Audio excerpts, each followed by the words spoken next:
Hello guys, আসসালামু আলাইকুম। আজ আপনাদের মাঝে আমি ইন্ট্রোডিউস হই। আমি নাভিয়া শিমু, আর এ হচ্ছে আমার মেয়ে তাহিয়া। সালাম তোমা। আসসালামু আলাইকুম। আপনারা কেমন আছেন অবশ্যই জানাবেন। আমি আলহামদুলিল্লাহ ভালো আছি। আমি হচ্ছে গৃহিণী। ঘরে থেকে আমি কিছু কিছু হাতের কাজ করি, আর সেগুলি আপনাদের মাঝে সবসময় শেয়ার করব। আপনারা অবশ্যই আমার পাশে থাকবেন এবং আমাকে দেখতে থাকবেন। আর আজকে আমি আমার বেবির জন্য একটা জামা কাটিং প্লাস সেলাই করে দেখাবো। আপনাদের কেমন লাগবে অবশ্যই জানাবেন। তো আমি স্টার্ট করি, লেটস গো। তো এই টুকরো কাপড় দিয়ে আমি আজকে আমার বেবির জন্য ফ্রক বানাবো। এটা আমার কামিজ কাটার পরে বের হয়েছে। আপনাদের বাসায় যদি বেবি থাকে আপনারাও আপনাদের কামিজের সাইড থেকে জামা তৈরি করতে পারেন। আমি কাটার পর আবার দেখ। তো আমার কাটিং করা শেষ।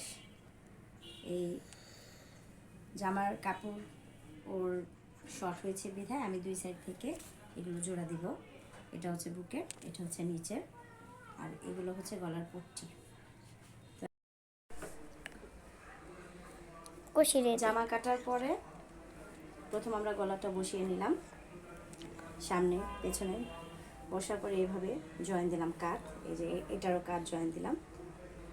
এখন এই হাতাটা এভাবে মুড়ি ভেঙে সেলাই করব।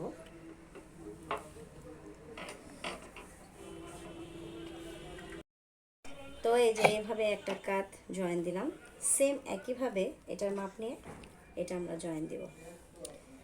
অ্যাকচুয়ালি আমি চেয়েছিলাম আজকে ড্রেসটার তৈরির পুরো ভিডিওটা আপনাদের মাঝে শেয়ার করবো, বাট পারিনি। কেন? আমার মেশিনটা কেন যেন শুধু আওয়াজ হচ্ছে, এত আওয়াজ যে আপনার বিরক্ত ফিল করবেন, যার কারণে আমি সেলাইয়ের কাজটা অফলাইন করলাম। দেখতে পাচ্ছেন কেমন আওয়াজ হচ্ছে? আপনারা প্লিজ আমাকে অবশ্যই কমেন্ট করে জানাবেন, কেউ যদি জানেন যে মেশিনে আওয়াজ হয় কেন, আর কি করলে এর সমাধান হবে। রেডি? রেডি। তো আমার জামা কমপ্লিট। নর্মাল একটা ড্রেস তৈরি করলাম আমার মেয়ের জন্য।